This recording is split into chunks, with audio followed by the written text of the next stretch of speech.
유형 연습. Section 1. You will hear a conversation between a tour company agent and a traveller discussing tour details. First, you have some time to read through questions 1 to 4.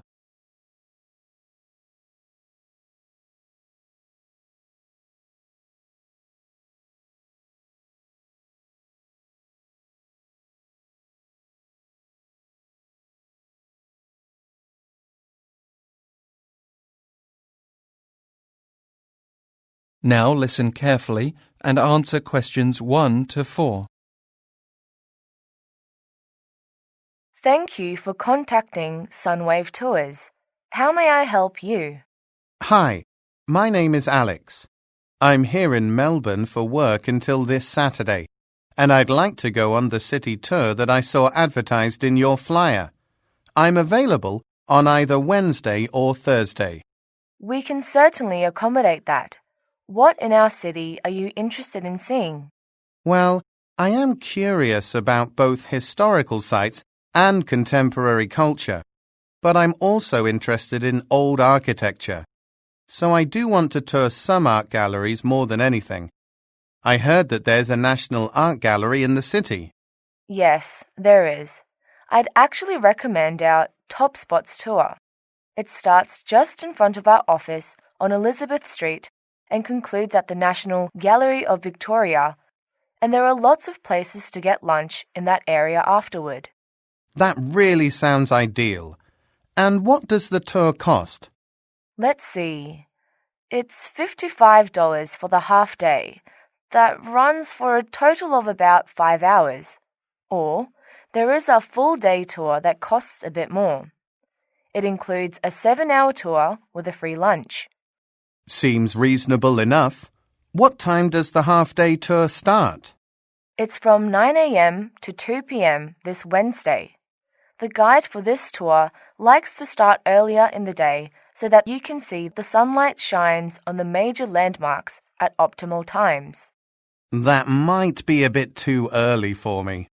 Then you might like the Major Views full-day tour this Thursday. That tour also stops by the National Gallery of Victoria but takes you up to popular viewing spots where you can see the city's most famous landmarks.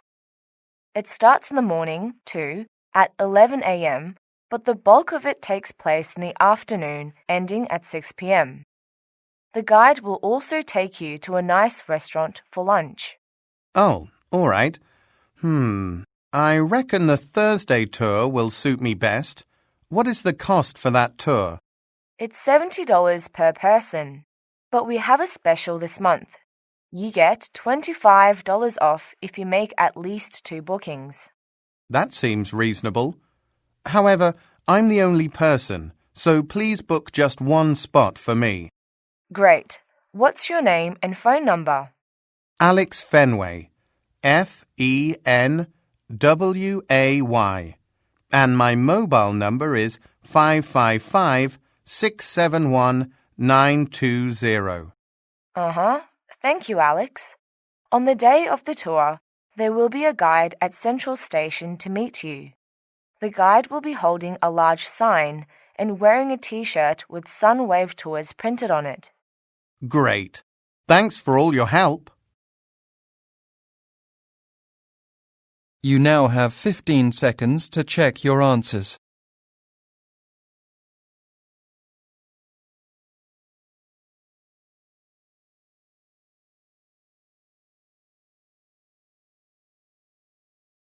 Section 2.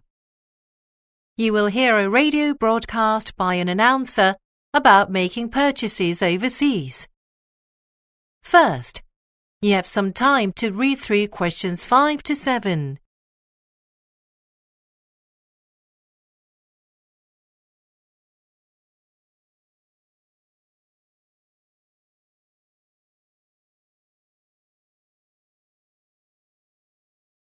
Now listen carefully and answer questions 5 to 7. Good afternoon. Thanks for listening to today's broadcast of Smart Shopping. As we head into the winter season, many of you will be travelling out of the country for your annual holidays. And while away, you're likely to buy some souvenirs to bring back with you. On today's programme, I'm going to give you some tips on what to be cautious of and how to make good purchases while abroad. So, my first point is about payment. Tourists from the UK are mainly accustomed to pulling out a credit card and charging just about everything. Well, that's not such a good idea when overseas for two reasons. First, there is a lot of credit card fraud. Credit card usage is simply not secure. Secondly, the seller will have to charge you anywhere between 3 and 5% more in credit card fees that they must pay to credit card companies. So use cash if at all possible. And that brings me to my next word of advice. Check the exchange rates offered for your currency before making payments by cash or even credit cards. Some establishments offer poor rates, so it is better to exchange your money in a bank, which ensures better rates, and use local currency in those cases. Also, it is always a good idea to get tax refunds for your purchases when possible, as it can save you a lot of money. International travellers are often eligible for these refunds in many locations and won't have to pay taxes on the items they buy. Find out ahead of time what the minimum purchase amount is and what types of purchases are eligible. And don't forget to claim your refunds at your point of departure before checking in, as you may have to show the purchases to agents along with original receipts. But there are many items that you are not permitted to transport on planes or trains, so I also want to cover. You now have 15 seconds to check your answers.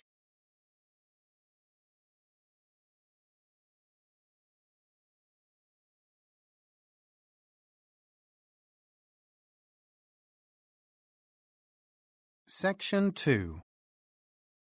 You will hear a tour guide talking to some visitors about a national monument. First, you have some time to read through questions 8 to 11.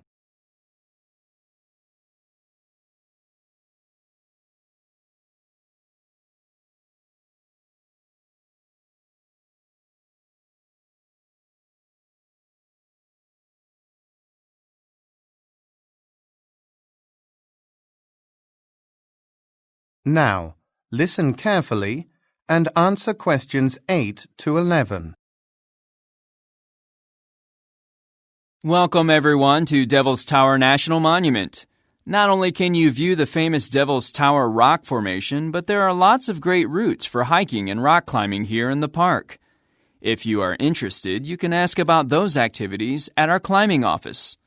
You'll find it conveniently located between our visitor center and gift shop. Now, Devil's Tower is situated in the picturesque Black Hills here in Wyoming. The formation itself is very imposing, standing at 867 feet, or 265 meters, from the base to the summit. To local Native Americans, this is a significant site. Because of that and its striking beauty, Devil's Tower was made an official national monument over a century ago. Since then, it has become a popular destination amongst rock climbers. So how did the rock formation get its unusual name? You might think it's because it can be dangerous to hike up or climb. Actually, explorer Colonel Richard Irving led an expedition to the area in 1875. His interpreter is said to have made an error translating the native language and said the unusual formation was named Bad God's Tower. Irving took that to mean the Devil's Tower, but many native people say that the formation was probably originally called Bear Tower or Bear's Lodge. Anyway, what are we all going to see and do at the park today? First, we are going to take a short hike up to a ridge that will offer you panoramic views of the tower and the park. The route we will be taking is called the Joyner Ridge Trail, and it is a marked loop that's 1.5 miles long. Just a few safety reminders before we head out on the trail. First, please watch your step during our hike as the trail we are taking is unpaved. Also, please be reminded that food is only permitted in specified areas that are marked with signs, and it is vital that you do not feed animals you may encounter in the park. After our hike, I'll take you to the visitor center where you can check out our displays and browse through souvenirs in our gift shop. Okay, so could you all please come this way? You now have 15 seconds to check your answers.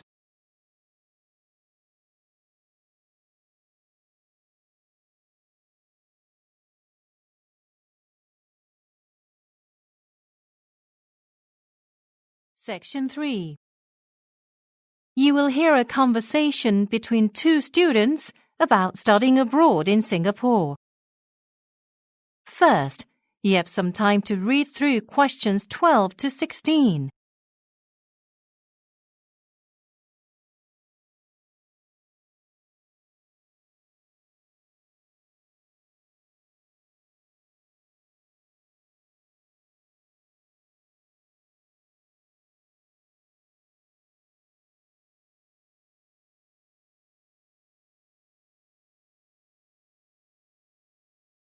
Now listen carefully and answer questions 12 to 16.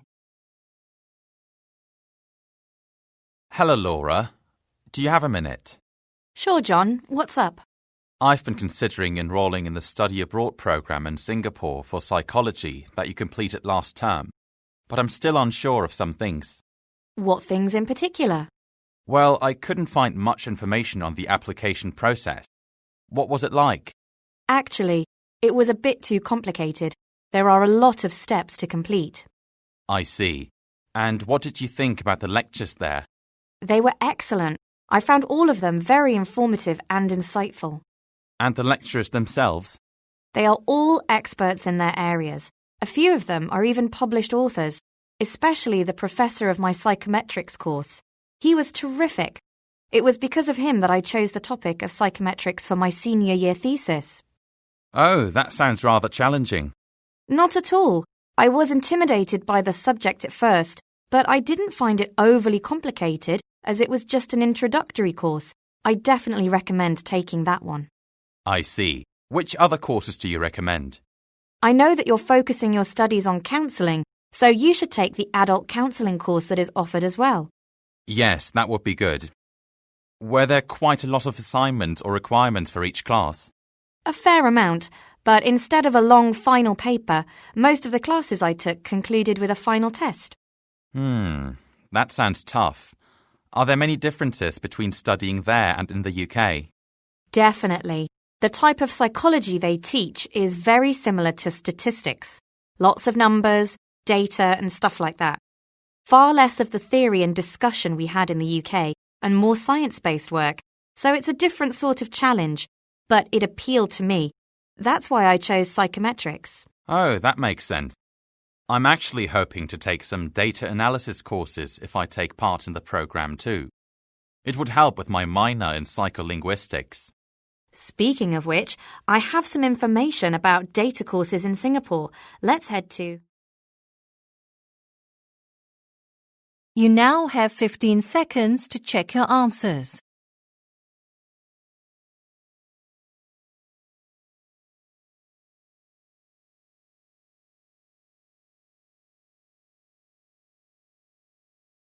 Section 3. You will hear a student talking to a professor about a car technology competition.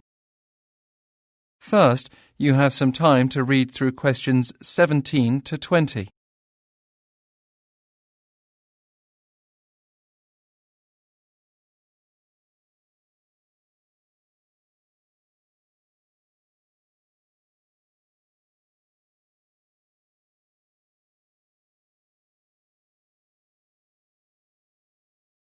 Now listen carefully and answer questions 17 to 20.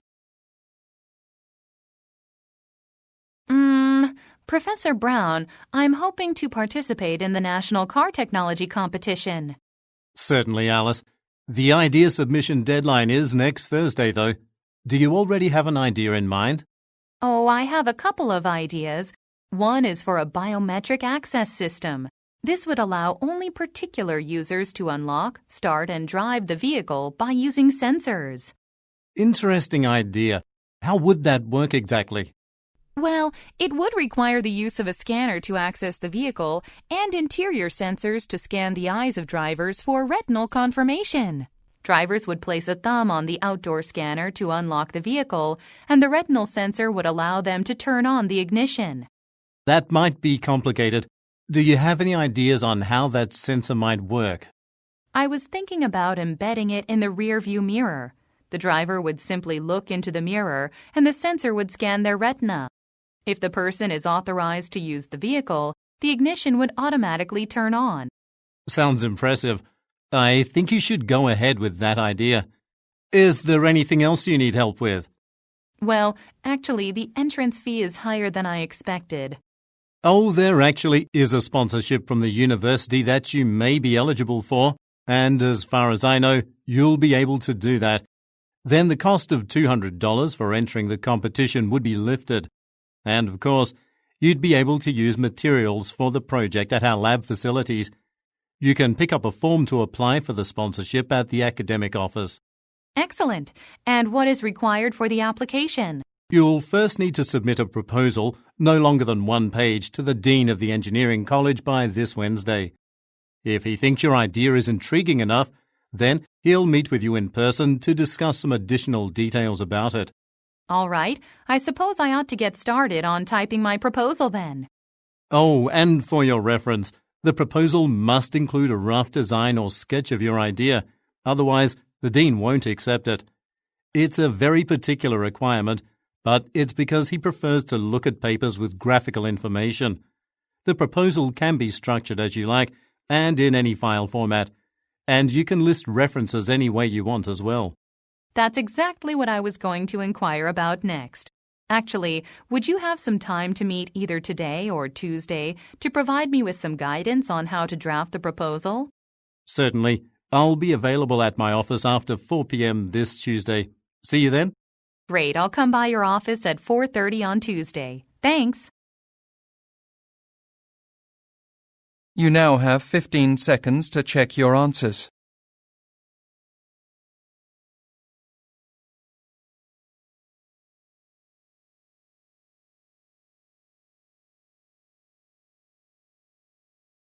Section 4. You will hear a lecture by a dietary expert about the ways in which people can reduce their sugar intake. First, you have some time to read through questions 21 to 25.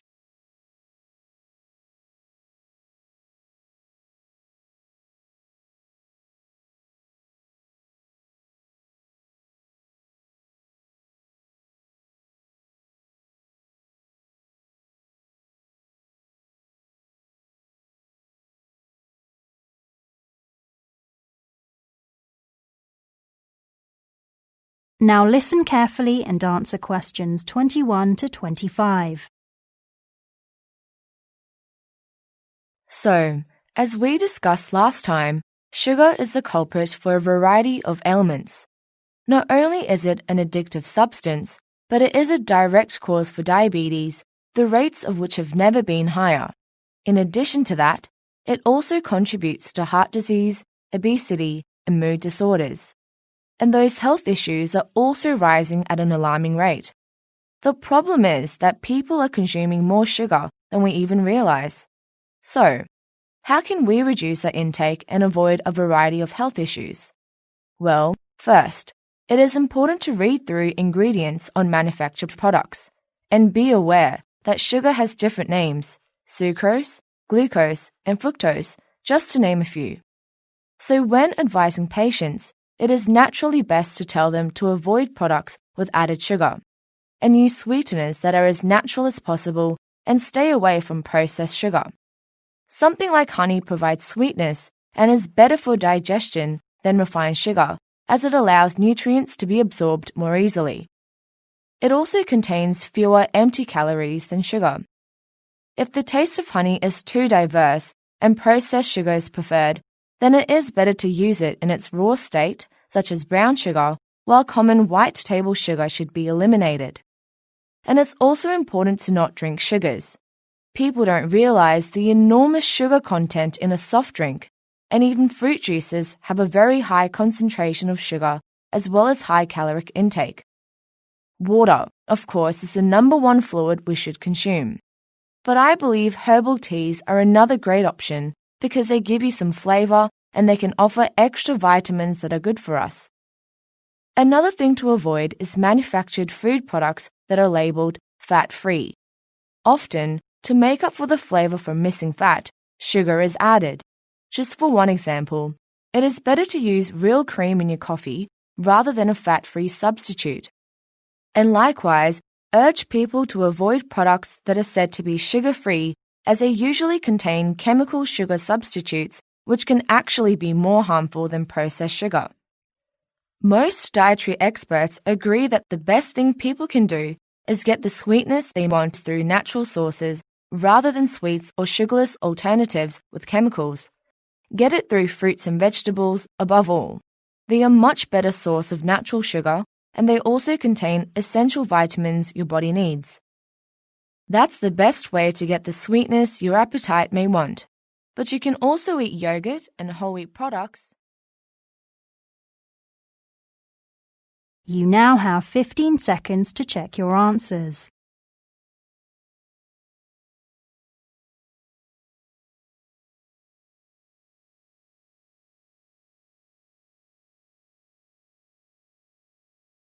Hackers Test. Section 2. You will hear the head of a development panel talk about a sports complex. First, you have some time to read through questions 1 to 5.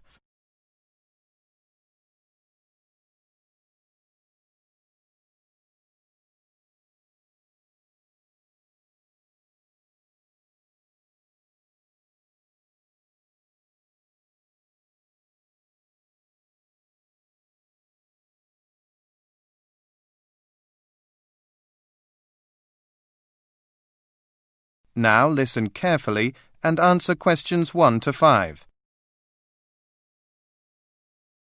I'm pleased that you've all gathered here for this public meeting at Brighton City Hall today. I know that many of you are excited to hear details about this weekend's opening of the Brighton Sports Complex. So I've asked Shane Downs, the head of the committee that has been overseeing the development of the complex, to share that information with you. Shane. Thank you. As many of you are already aware, the Brighton Sports Complex will be the largest athletic stadium our city has ever seen, serving primarily as the venue for national tennis matches. I'm speaking today on behalf of the entire committee that helped get the project started. I'm happy to say to all City Council members here with us today that we stayed well under our budget. The project was also finished by our completion deadline and will open as scheduled. Many of the council members already toured the facility and were very impressed with what they saw. I guess now is a good time to talk about the various sports facilities that are housed in the complex. Not only does the complex house 22 tennis courts, but it also has 2 full-size basketball courts. One will be indoors and available to use year-round. Furthermore, it will be used for games played among regional and national teams. The complex also has a volleyball court, an indoor football field, a weight room, and an Olympic-sized swimming pool. We are incredibly excited to welcome the citizens of Brighton to use these facilities. And soon, we will have more details about our plans for a yoga studio. In addition to the exercise facilities, several dining establishments will also be available at the complex. Of course, we want to encourage all of our citizens to lead a healthy lifestyle, so we did not grant retail licenses to any fast food restaurants. Instead, there will be a selection of establishments selling salads, smoothies, and sandwiches made with organic ingredients. All the ingredients are from local sources, giving the visitors to these establishments reassurance that they have not traveled long distances or been processed heavily. As with the rest of our facilities, they will be open from 6 a.m. until 10 p.m., and both members and non-members can patronize any of these establishments, which have been placed on the ground floor. Before you hear the rest of the talk, you can read through questions 6 to 10.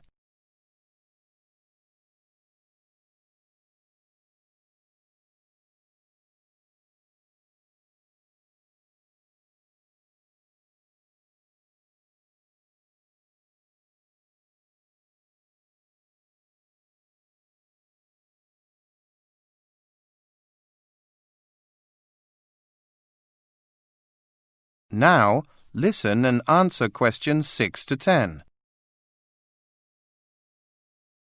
Okay, I'll quickly discuss the complex's membership program. Citizens will need to stop by the reception desk and fill out a registration form to become a member. They will then be presented with a membership card that can be used to access all of our facilities. That is, everywhere except the swimming pool. There will be an additional £100 annual fee to use this facility, and members will be able to access the area with their cards. This annual fee will be in addition to the membership fee for overall general use of the complex. And patrons will also be able to rent out private lockers for reasonable rates if they want to have their own. We also have our own car park and will offer complimentary parking to all guests. And we will also have several event halls that members can hire for special events. All fees can be paid easily either in person at the reception desk or by credit card using our online payment system. Oh, and finally, I'm sure most of you already know this, but Millers Road, where Brighton Sports Complex is located, will be blocked off this weekend for street repairs. So it'll be tough to park there. Instead, ample free parking is available in a large car park that has been constructed adjacent to the complex. Join us at the grand opening this Saturday at 10 a.m. and pick up a free T-shirt with our facility's logo on the front. The other committee members and I will expect to see you all there. And now I'll take any questions you might have. That is the end of section 2. You now have half a minute to check your answers.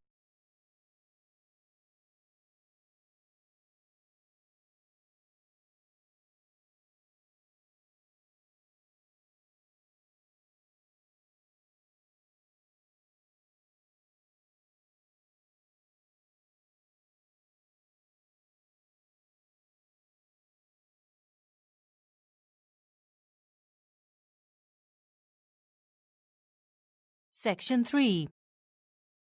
You will hear a conversation between two students and a professor talking about a project on globalized marketing in business. First, you have some time to read through questions 11 to 16.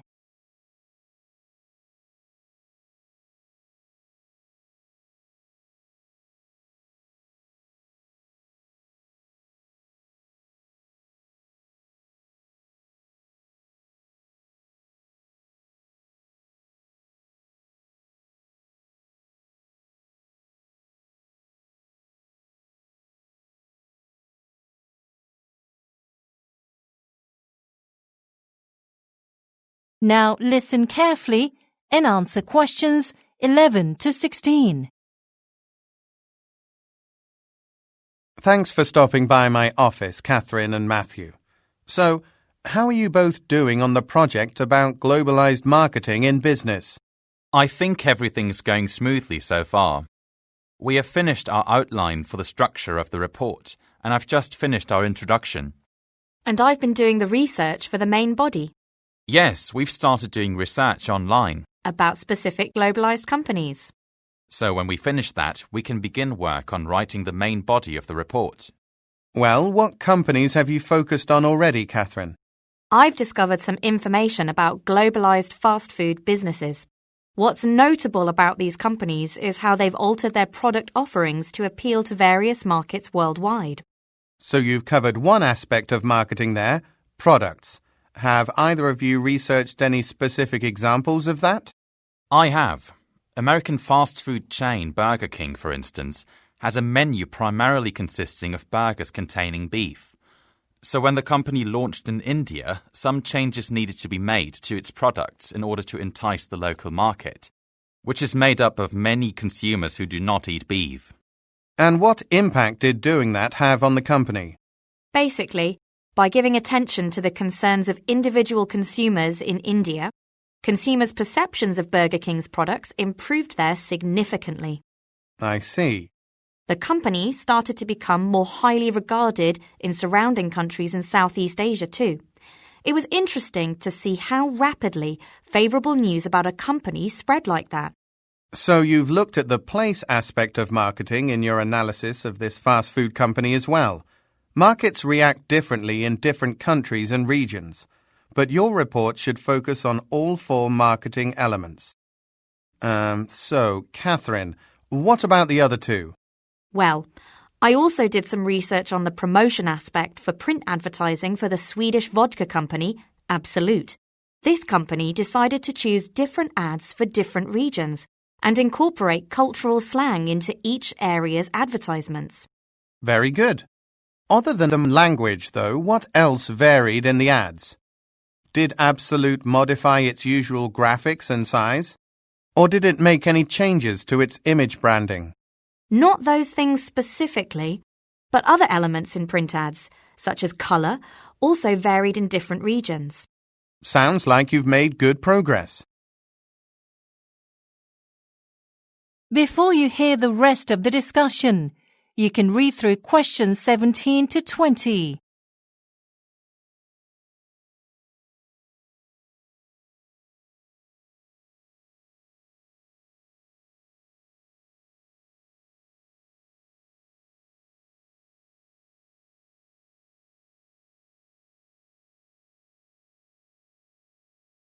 Now listen and answer questions 17 to 20. However, you'll still need to address the element of price, and I recommend digging more deeply into globalized marketing for corporations in industries other than food and beverages. Matthew's got some interesting information about fashion companies, actually. Is that so, Matthew? Yeah. US clothing retail chain Calvin Klein had some trouble when it ran commercials for a new clothing line, and many consumers in foreign markets found them highly inappropriate. How were the advertisements and products inappropriate exactly? Well, it was a very contemporary-styled campaign, but the general consumer response there was that the clothes were too revealing, and that response was from young and old consumers alike. Yeah, it wasn't a good start for Calvin Klein's first globalization effort. Unfortunately not. But the company turned things around by designing a new line in spring 2013 that featured elements of traditional clothing from various countries, while maintaining the muted and simple color scheme of their general clothing. Yes, and they also changed their prices, so the new clothes were more affordable than the previous line. Our report will discuss price a bit in regard to Calvin Klein. Good. How did the marketing team decide on adjusting prices for each foreign market? They naturally had to consider the break-even point for every product, and based on that, they could determine how much to set each product's profit margin at. Great. I'd like you to integrate those details into your report. Absolutely. I've got notes on the equations from last week's class on profit margin analysis and have decided to include those too. Yeah, and we're working on creating some graphs that illustrate those equations as well. That's good, because I don't want you to have an excessive amount of text in the report. So, could you tell me what you have in mind for the structure of the report? Yeah, we'll have an introduction followed by one section for each of the four aspects of marketing, and then finally a conclusion. All of the formulas and graphics will be printed in an appendix at the end of the report. Actually, you should mix the visual materials in with the text. Just add footnotes for each graphic. I see. I'll adjust my outline then. Thanks for your advice, Professor. Yes, we appreciate it. We're going to head to the library now to find some visual examples of globalized advertising. We thought it might be a good idea to include pictures of actual ads in the report. No problem. I'm looking forward to seeing your final draft submission next week. That is the end of Section 3. You now have half a minute to check your answers.